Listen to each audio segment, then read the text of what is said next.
성경 사무엘하를 계속해서 묵상하고 있는데요. 사무엘하를 계속 묵상하면서 문득 이런 생각이 스치고 지나갔습니다. 다윗이 살아서 내 앞에 나타난다면은 다윗이 저를 보면서, 나를 보면서 별로 감정이 좋지 않겠다, 그런 생각을 했어요. 왜냐하면은 우리가 보통 다윗 하면은 믿음이 대단한 분들이고, 보통 목사님들이 다윗에 대해서 설교를 하게 되면은 다윗의 장점들을 주로 주제로 삼아서 설교를 하잖아요. 근데 의도한 건 아니지만은 본문 중심으로 이렇게 설교를 준비하다 보니까 본의 아니게 다윗의 이 허물, 다윗의 아픔, 이런 것들을 많이 이야기를 하게 되었습니다. 아마 다윗이 그렇게 섭섭하게 생각하지 않을까. 내가 얼마나 좋은 믿음의 요소들이 많은데 그렇게 이 허물들만 붙잡아 갖고 그렇게 설교를 하느냐, 그렇게 생각할 것 같다는 생각이 들기도 했습니다. 그런데 성경도 이 다윗의 허물을 감추려 하지 않고 있어요. 사무엘하가 24장까지 있습니다. 1장부터 24장. 그런데 다윗이 우리아의 아내 밧세바를 범하면서부터 다윗의 범죄가 시작되어지면서 다윗의 약함, 다윗의 허물들이 계속해서 이 줄을 잇는데, 그 기록이 사무엘하 18장까지 이어져요. 24장 중에서 8장이 다윗의 범죄, 다윗의 허물에 대해서 다루고 있는 내용들이라는 것이죠.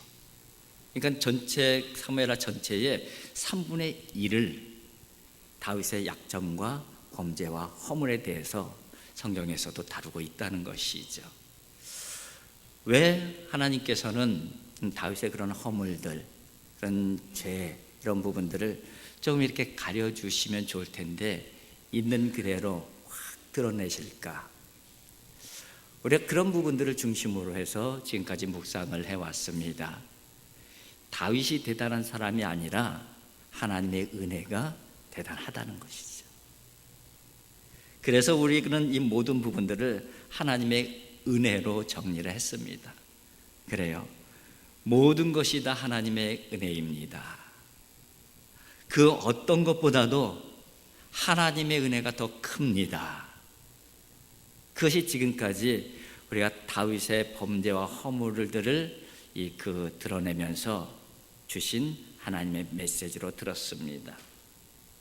그런데 이 부분은 성경 전체를 통해서도 가장 핵심적인 복음의 내용이에요. 모든 것이 하나님의 은혜입니다.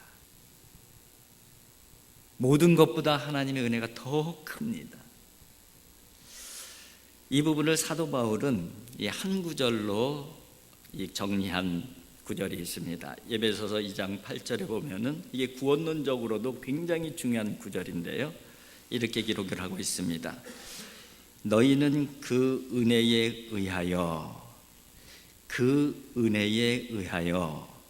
믿음으로 말미암아 구원을 받았으니 이것은 너희에게서 난 것이 아니요 하나님의 선물이라. 우리의 구원이 은혜에 의해서 하나님의 은혜로부터 출발했다는 거예요. 그런데 그 은혜에서 뭐가 나왔냐면은 믿음으로 말미암아. 그러니까 우리의 믿음이 은혜에서 나온 믿음이에요. 우리의 믿음은 내가 만들어낸 믿음이 아니라 하나님의 은혜로부터 나온 믿음이에요. 그렇기 때문에 이 믿음을 가지고 자랑할 것이 없다는 거예요. 그래서 이 믿음은 하나님의 선물이라는 거예요. 하나님의 은혜가 있기에 우리의 믿음이 존재하는 것이죠. 그래서 그 믿음은 하나님의 선물이 되어지는 것이죠. 그래서 우리는 믿음이 있다는 자체가 감사의 이유이고 감사의 조건이 되어지는 것입니다. 은혜로 말미암아, 은혜로 인해서, 믿음으로 말미암아. 은혜라는 것은 뭐예요? 거저 주었다는 거예요. 선물을 어떤 조건을 달아서 주면은 그게 뭘로 바뀌어요? 뇌물로 바뀌는 거예요. 근데 선물이 아무 조건 없이 주어지게 되면 그게 바로 은혜인 것이죠. 은혜인 것이죠. 하나님께서 우리에게 구원의 선물을 주셨는데 아무 조건 없이 그냥 하나님이 좋으셔서 그냥 주신 거예요. 그러니까 그 구원은 은혜인 것이고 우리의 믿음은 그 은혜로부터 출발하게 되는 것이죠. 이 부분을, 구원에 대한 부분을 우리 입장에서 보면은 그러니까는 다 하나님의 은혜입니다 이렇게 고백을 하지만은 이제 하나님의 입장에서 보게 되면은 그 은혜에서 출발한 우리의 믿음을 보시면서 은혜 위에 은혜를 더해 가시면서 하나님의 축복의 세계로 더 깊이 들어가게 하시는 것이죠. 이것이 바로 하나님께서 하나님의 백성들을 사랑하시는 방법이고 복 주시는 방법인 것이죠. 이제 오늘 다윗의 모습을 보게 되면은 사실은 다윗의 허물이 굉장히 많았잖아요. 그죠? 근데 그 허물들이 보통 허물들이 아니에요. 남의 아내를 빼앗은 것이 보통 범죄입니까? 그리고 그 사실을 숨기려고 살인교사에서 충성스러운 부하를 죽인 것이 가벼운 범죄입니까? 안 그렇잖아요. 그의 아들, 딸들이 성폭력이 일어났을 때 자식들의 문제라고 대충 접어놓은 것이 그것이 가벼운 일입니까? 그 일 때문에 형제간에 살인사건이 일어났잖아요. 살인을 할 그 아들을 결국은 용서해야 되는데 깨끗하게 용서하지 못함으로 말미암아 그 아들의 마음 가운데에 미움과 증오를 만들어줘서 결국은 아버지를 반역하게 하고 그래서 결국 그 아들마저 죽음으로 몰아넣은 것이 그것이 가벼운 죄입니까? 엄청난 죄를, 엄청난 허물이 다윗에게 있어요. 그런데 중요한 것은 그럼에도 불구하고 하나님께서 다윗을 버리지 않으셨다는 거예요. 다윗을 포기하지 않으셨다는 거예요. 아니, 버리지 않고 포기하지 않을 뿐만 아니라 오히려 더 높여주시고 더 번성하게 해주셨어요. 가면 갈수록 다윗은 강해져요. 이유가 뭘까? 하나님께서 다윗을 보면서 특별히 좋아하시는 요소가 있다는 것이죠. 근데 그것을 성경에서는 뭐라고 표현하고 있냐면은 마음의 중심을 보신다. 겉모습을 보신 것이 아니라 다윗의 마음을 중심을 보셨다. 도대체 다윗 마음 중심에 있는 것이 뭘까? 그것이 믿음일 텐데 도대체 그 다윗의 마음 중심에 있는 믿음이 어떤 믿음이기에 이렇게 험악한 추악한 모습이 있음에도 불구하고 하나님께서는 여전히 그를 사랑하시고 여전히 그를 높여주시고 여전히 그를 강하게 하실까? 여러분 궁금하지 않으세요? 저는 굉장히 궁금했어요. 근데 우리가 이미 다 알고 있는 것이에요.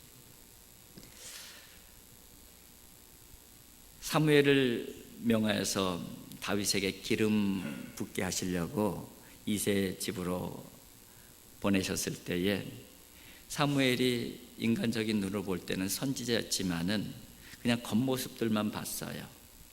그래서 그 형의 그 장대한 모습, 이런 모습을 보면서 야, 이사야 임금감이구나. 그에게 기름을 부으려고 하니까 하나님께서 다 아니래요. 다 아니래. 거기에 끼지도 못했던 막내 다윗, 들판에 가서 데리고 오라고 해서 그 아들을 바라보면서 하나님께서 그 다윗이 바로 내가 택한 자다, 그에게 기름을 부으라고 말씀하셔요. 그런데 그 과정 가운데에 하나님께서 사무엘에게 뭐라고 말씀하십니까? 여호와께서 사무엘에게 이르시되 그의 용모와 키를 보지 말라. 내가 이미 그를 버렸노라. 내가 보는 것은 사람과 같지 아니하니 사람은 외모를 보거니와 나 여호와는 중심을 보느니라. 중심을 보느니라. 도대체 이 그 다윗의 중심에 담겨져 있는 것이 뭘까? 근데 다윗에 대한 이 본문을 쭉 묵상을 하다 보니까 그게 뭔지 느껴지더라고요. 한번 여러분들도 느껴보세요. 제가 설명을 하나하나 드릴 테니까.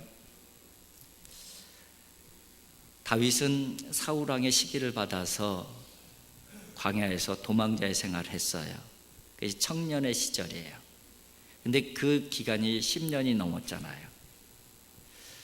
그렇게 그 광야에서 방황하는 삶을 살았는데 좀 빨리 끝났으면 좋겠다. 하나님께서 이 광야의 삶을 언제까지 계속하게 하실 것인가? 아마 그런 생각을 하면서 기도하면서 그렇게 견뎠을 거예요. 그런데 하나님께서 기회를 주셔요. 어떤 기회를 주십니까? 사울 왕을 죽일 기회를 주십니다. 다윗이 은신처를 알아낸 사울이 군대를 이끌고 찾아왔는데, 다윗을 죽이려고 찾아왔는데 오히려 반대가 되어버렸어요. 그가 뒷일을 보려고 굴에 들어갔다가 다윗에게 그 기회를 준 것이죠. 근데 다윗은 그 사울 왕을 죽이지 않았잖아요. 그때 당시에 다윗의 인지도는 골리앗을 넘어뜨린 이후로 군대 장수로 발탁이 되어서 나가는 전쟁마다 다윗은 승리를 했어요. 그렇기 때문에 이스라엘 백성들에게는 다윗은 떠오르는 혜성과 같은 존재였어요. 그렇기 때문에 그 광야의 고난이 사울 왕을 제거하면은 바로 끝나는 거예요. 그런데 그걸 안 죽이는 거예요. 그 안 죽인 이유를 뭐라고 설명해요? 여호와의 기름 부음 받은 내 주를 치는 것은 여호와께서 금하신 것이니. 하나님께서 금하신 것이라는 거예요. 내 편하자고 하나님께서 금하신 일을 나는 할 수 없다. 여러분, 다윗의 마음의 중심이 느껴집니까?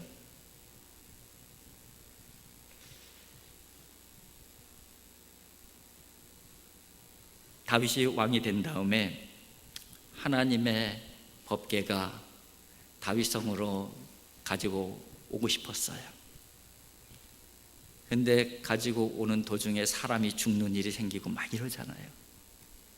그러다가 어쨌든 우여곡절 끝에 하나님의 법궤가 다윗성으로 들어옵니다. 너무너무 기다렸었기 때문에 다윗이 덩실덩실 춤을 췄습니다. 하도 정신없이 춤을 추다가 바지가 내려갔어요. 그의 아내가 보면서 멸시를 했어요. 다윗이 덩실덩실 춤추는 건 채통 없는 일이고 멸시를 당할 만한 일이지만은 개의치 않았어요. 다윗이. 하나님의 언약궤가 들어오는 것이 너무너무 좋았기 때문에. 다윗의 중심이 느껴지십니까?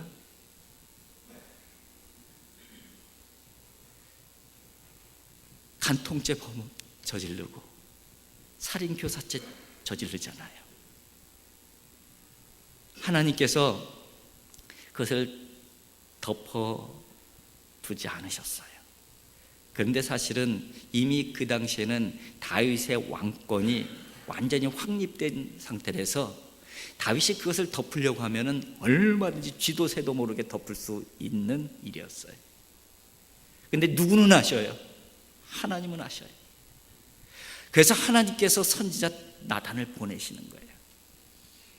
그리고 비유를 통해서 다윗의 죄를 지적을 합니다. 바로 당신입니다. 그랬을 때에 다윗이 조금도 지체하지 않아요. 내가 여호와 앞에서 범죄하였나이다. 조금도 지체하지 않아요. 그리고 그 밤에 옷을 뜯고 재에 앉아서 금식하고 통곡하면서 회개기도를 합니다. 다윗의 중심이 느껴지셔요?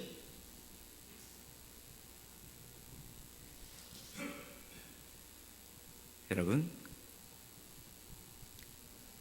다윗에게는 하나님께서 나를 사랑하시는 그 사랑에 대한 은혜가 있었어요. 그 은혜에서 생겨난 믿음이 있었어요. 다윗은 어떤 상황 가운데에서도 그 믿음의 범위를 벗어나지 않았어요. 무슨 일이든지 은혜로 생각하고 믿음으로 행동했어요. 그것이 바로 하나님의 마음에 딱 들었어요. 내 마음에 합한 자라.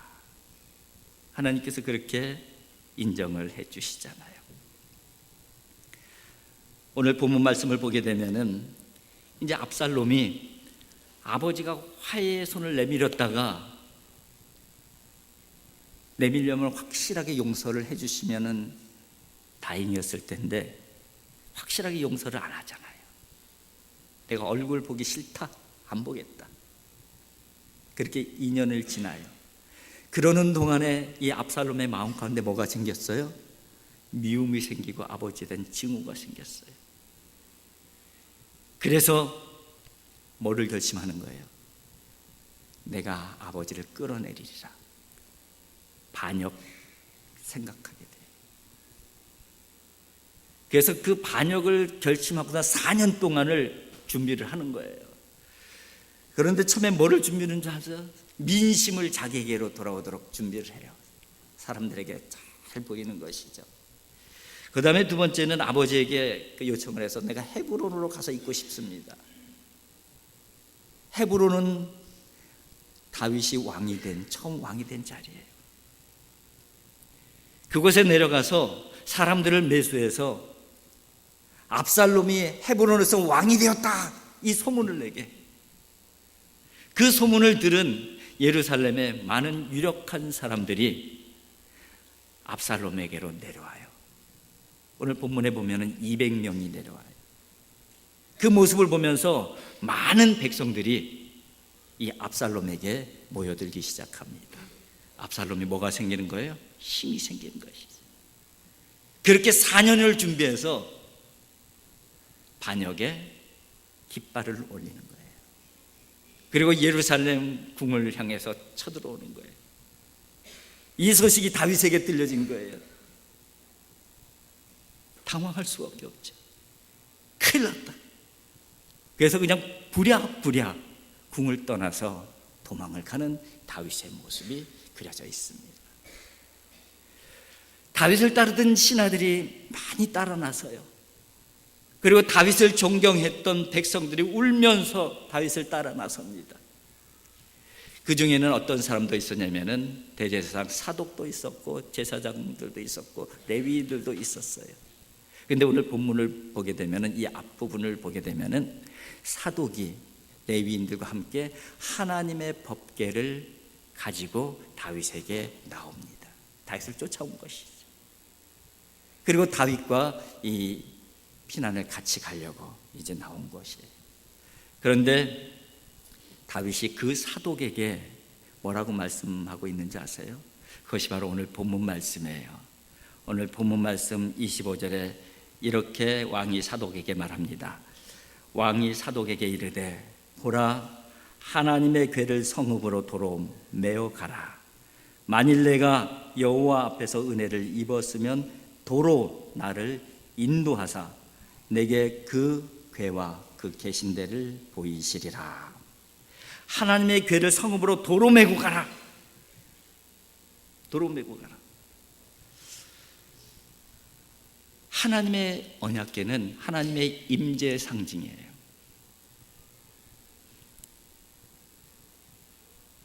하나님을 상징하는 거예요. 근데 그 언약궤를 대로 메고 가라. 그게 뭐를 의미하는지 아세요? 하나님을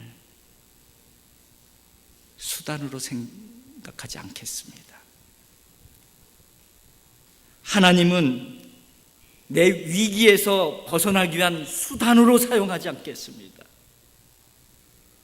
하나님은 나의 수단이 아니라 하나님은 나의 존재의 목적이고 내가 존재하는 이유입니다. 그 고백이 담겨져 있는 거예요. 성경에 나오는 우상과 하나님과의 차이가 바로 그 부분이에요. 우상은 나를 위해서 존재하는 거예요. 하나님은 나를 위해서 존재하시는 분이 아니라 내가 하나님을 위해서 존재하는 사람이에요. 하나님이 나의 수단과 도구가 아니라 내가 하나님의 도구이고 내가 하나님의 수단이에요. 그 믿음이 다윗에게 분명히 있었던 거예요. 내가 하나님을 도구로 사용하지 않겠습니다. 하나님을 수단으로 사용하지 않겠습니다. 그 하나님은 이 법궤가 아니래도 그 하나님은 원하시면은 나를 도로 인도하실 수 있는 분이십니다. 그렇게 고백하고 있잖아. 그렇게.